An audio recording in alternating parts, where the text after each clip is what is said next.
If your garden feels like it demands more from you every week, more watering, more weeding, more bending, more fixing, but still gives you less food than you hoped for, there's a simpler way to do it. The truth is, the most productive gardens are not always the fanciest, and they are definitely not the ones built around constant work. The old Amish approach to growing food has always leaned on something far more powerful than hustle. It leans on rhythm, restraint, and common sense.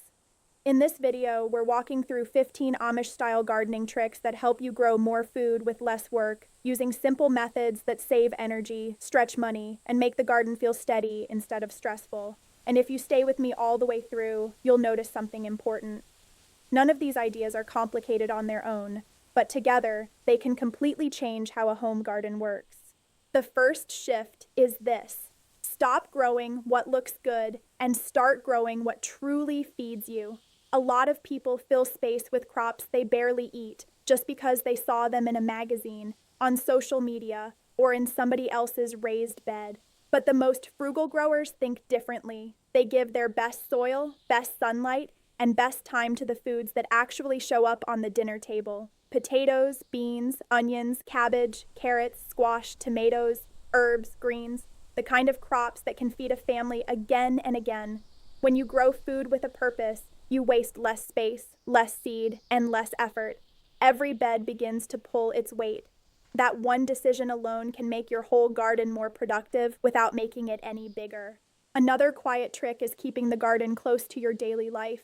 If your growing space sits way off in the back corner of your property, it slowly turns into a place you visit only when there's a problem. And by then, the weeds are up, the soil is dry, and the pests have already moved in. Traditional frugal gardeners understand that distance creates neglect. That's why the most useful crops are often kept near the house, near the path, near the place you naturally pass every day. When the garden is close, you notice things early. You pull a few weeds while carrying in groceries. You pick dinner on the way back from the mailbox. You spot dry soil before plants start to suffer. Small actions happen naturally when the space is woven into your routine, and those small actions save huge amounts of work later. The next trick starts under your feet. Great gardeners don't fight weak soil every season. They build it once, then keep improving it.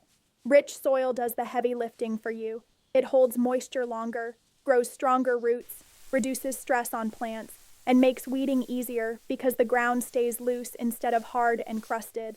The old school way is simple and practical. Feed the soil with compost, aged manure, leaves, straw, and kitchen scraps that have broken down properly. You are not just adding fertility. You are creating a living sponge, and once that sponge is built, everything gets easier. Seeds come up better, plants bounce back faster, water goes further. A gardener with healthy soil can often do half the work and still bring in twice the harvest of someone trying to force life out of tired ground. Then comes one of the biggest work-saving habits of all, mulching. If there is one garden job that steals hours from people, it's constant weeding and watering. Mulch cuts both of those problems down fast. A thick layer of straw, dry grass, shredded leaves, or even old hay around established plants helps the soil stay cool, hold moisture, and block sunlight from reaching weed seeds.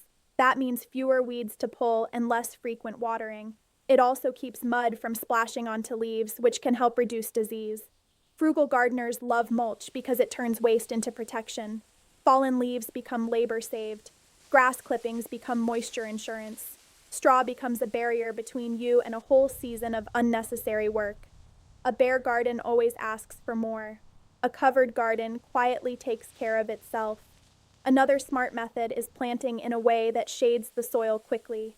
Many modern gardeners leave far too much empty ground exposed between plants. It may look neat at first, but empty soil is an invitation for weeds and heat loss. Traditional growers often plant with purpose, close enough for mature leaves to create a living canopy over the ground while still allowing airflow. Bush beans can form a green blanket, squash spreads wide and protects the earth. Lettuce tucked between slower crops makes use of every open inch. When plants fill space wisely, they become their own mulch. The soil dries out less, fewer weeds get started, and you harvest more from the same patch of land. Productivity is not only about how big your garden is, it's about how little empty space you leave behind. A very practical trick is pairing crops that help each other instead of compete blindly. This is not magic. It is observation. Tall corn can throw light shade where it's useful. Pole beans climb instead of taking up extra ground. Low-growing squash can cover exposed soil and crowd out weeds. Basil near tomatoes can make harvesting easier because your kitchen favorites are already together. Onions and carrots can share space well because they use it differently.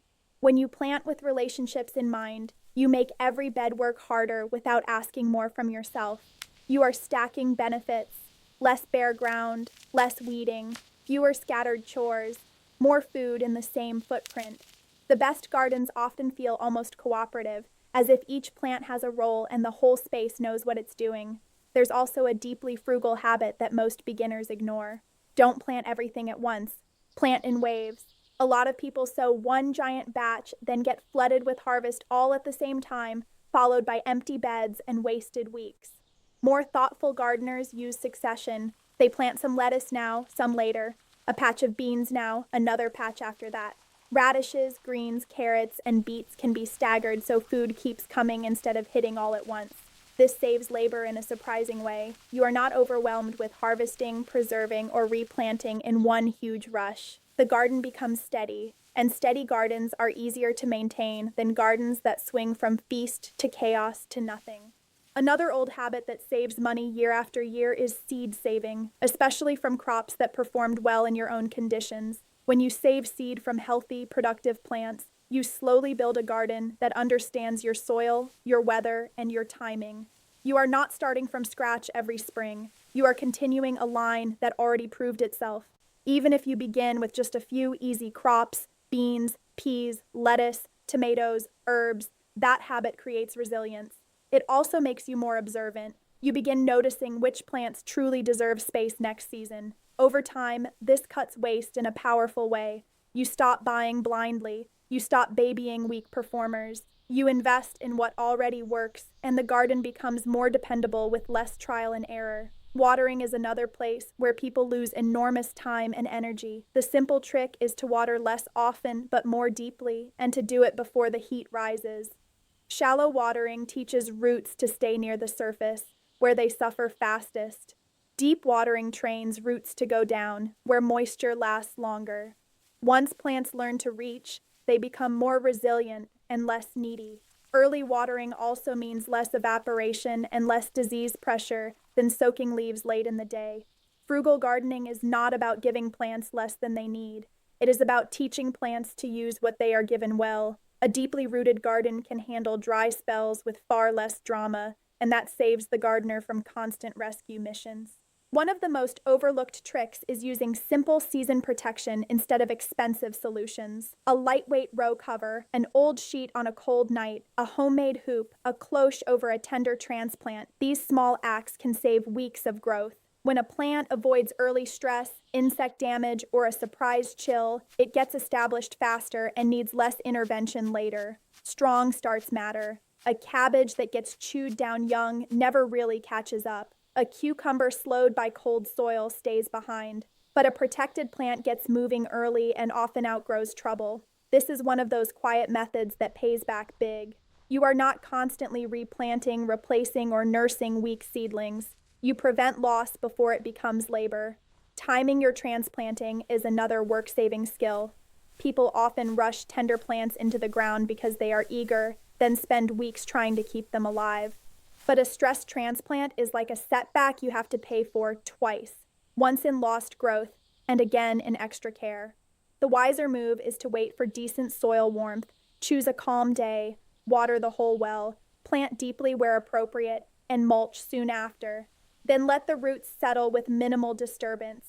This sounds small, but it matters. Plants that go in at the right moment establish faster, resist pests better, and produce sooner. Good timing reduces babysitting, and anything that reduces babysitting gives you back your season. Let's talk about weeds, because this is where many gardens become exhausting. The trick is not heroic weeding, it is tiny, early weeding. A weed the size of a thread can be dealt with in seconds. A weed that has rooted deeply, spread seed, and tangled itself through your crop can steal half your afternoon. Frugal growers do not wait for a disaster. They walk through often, pull what's small and move on. Sometimes that means 10 quiet minutes in the evening. Sometimes it means running a hoe lightly over the surface while the weeds are still delicate. That little rhythm is what keeps the garden from becoming a burden. It is the difference between maintenance and recovery. One feels light, the other feels endless. A really practical trick for less work is building good paths and keeping them covered. This may sound ordinary, but it changes everything. When paths stay muddy, narrow, or weedy, every trip into the garden becomes awkward. You avoid going in, you track mess, you compact the growing area because you step where you shouldn't. But when paths are clear, wide enough, and covered with wood chips, straw, or another natural material, the whole garden becomes easier to move through. You can harvest faster, weed faster, and notice problems sooner. A clean path also keeps weed seeds from moving into beds so easily. Order in a garden is not about appearance alone. It is about making every task smoother, and smooth tasks are the ones you keep doing. Growing upward instead of outward is another classic way to get more from less. Pole beans, cucumbers, small melons, and certain squash can be trained onto sturdy supports, freeing ground space below and improving airflow around the plants. That means easier harvesting, fewer rotting fruits on damp soil, and less bending. Vertical growing is especially useful in smaller plots where every foot matters. It also makes pest checks simpler because the crop is right in front of you instead of buried under leaves. The best frugal methods often do two jobs at once. A trellis gives you more food from a smaller area while also making care easier. That is the kind of efficiency old practical gardeners love.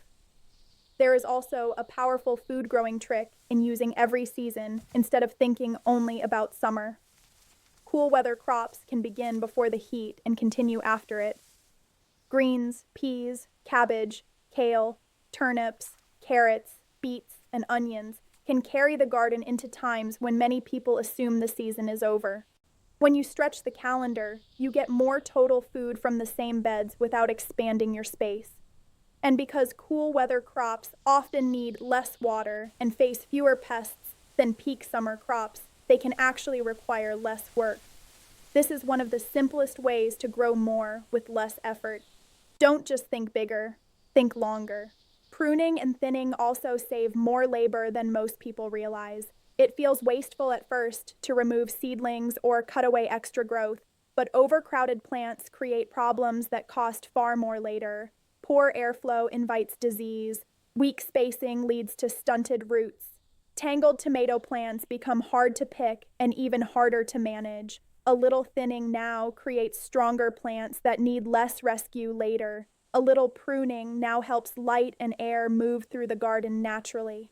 The goal is not to control every plant obsessively. It is to remove what would have become wasted energy. Thoughtful subtraction is part of frugal gardening. You make room for strength instead of spending the season managing weakness.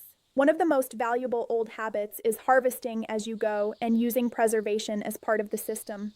A productive garden is not only about what grows, it is about what gets used. If beans stay too long on the vine, the plant slows down. If zucchini is missed for days, suddenly it is baseball bat-sized and the plant is off rhythm. But when you harvest often, many crops keep producing. Then the surplus can be dried, canned, fermented, frozen, or stored in a cool place depending on the crop. This turns the garden from a short burst of produce into a steady food supply. And that is the real goal. Not just growing vegetables, but creating a flow of food that feeds your household with less waste and more purpose. A deeply human trick, and maybe the most Amish style of all, is paying attention before taking action. Watch where water collects after rain. Notice which corner stays warmer. See where the wind hits hardest. Learn which bed dries out first, and which one stays rich and dark. Observation saves labor because it prevents stupid effort. Instead of forcing a crop into the wrong place and then spending weeks correcting the problem, you place it where it already wants to thrive. The sunniest wall gets heat-loving plants. The moisture-holding bed gets the thirsty crop. The fast-draining patch gets something tougher. Nature is already giving you information. The more you notice, the less you have to fight. And finally, the biggest trick of all is this. Build a garden around routine, not rescue. A lot of people treat gardening like a string of emergencies. They wait until everything is overgrown, thirsty, drooping, crowded, or half-eaten, and then they pour in huge effort trying to save it. But the truly productive, low-stress garden runs on little repeated habits: a quick morning check, a basket on the arm for a few weeds and a few beans, a handful of mulch added here, a tie on the trellis there, a look under the leaves before pests take hold. Small care, given consistently, feels almost effortless. And yet it produces the kind of garden that outsiders assume must have taken endless labor. That is the heart of it. The Amish-style frugal garden is not built on fancy gear, complicated formulas, or nonstop work. It is built on practical choices that keep paying you back. Grow what feeds you, keep it close, feed the soil, cover the ground, let plants work together, plant in waves, save what proves itself, water deeply, protect early, weed small, use strong paths, grow upward, stretch the season, thin for strength, harvest steadily, pay attention, stay in rhythm. If you do even a few of these things, your garden starts changing almost immediately. It asks less from you because it is finally working with you. And when a garden works with you, it stops feeling like another job on the list and starts feeling like what it was always meant to be: a quiet, steady source of food, peace, and security right outside your door. So if you've been tired of working harder without seeing better results, let this be your reset. Simpler methods, better timing, less waste, more food, and a garden that feels calm in your hands. That is the real frugal solution. And once you experience it, it is very hard to go back.